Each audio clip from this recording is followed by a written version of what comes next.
भाव लगल आन धन भरल बा अच्छा दौलत देश मारबा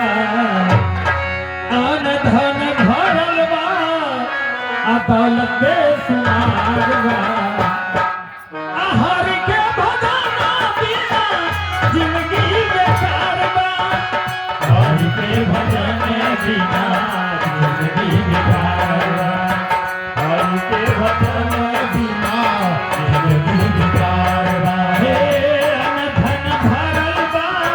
दौलत देश मारबा अन धन भरल बा दौलत देश मारबा हरि के भजन हो बिना दुनिया बेकार बा हरि के भजन बिना जिंदगी बेकार बा हरि के भजन बिना जिंदगी बेकार बा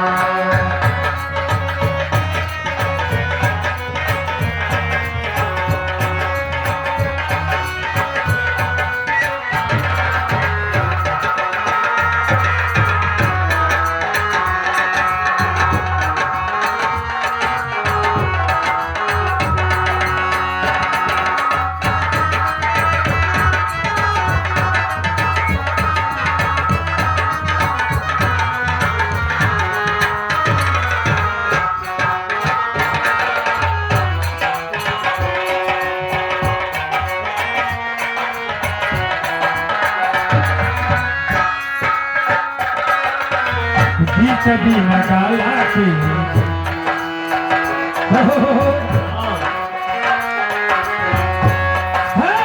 गर बिना गाला के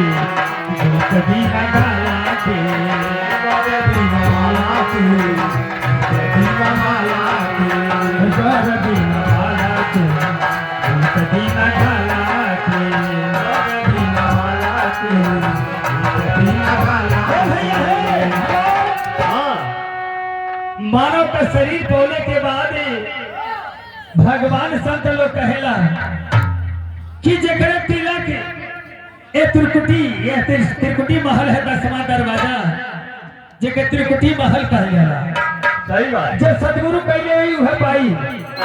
कले बडोर बिना माला के तिजोरी बिना ताला के खोली कब के केवड़िया हो सतगुरु बिना साहे सही बात बिना सदगुरु का चाबी लगले ई ताला खोलना सकेला 10वां दरवाजा के तो गोर बिना माला के तिजोरी बिना ताला के। तो भगवान के भजन के बारे में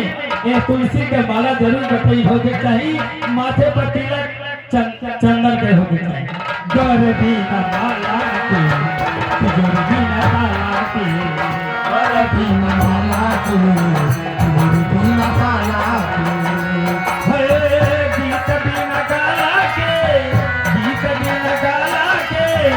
बिल्कुल बेकार बा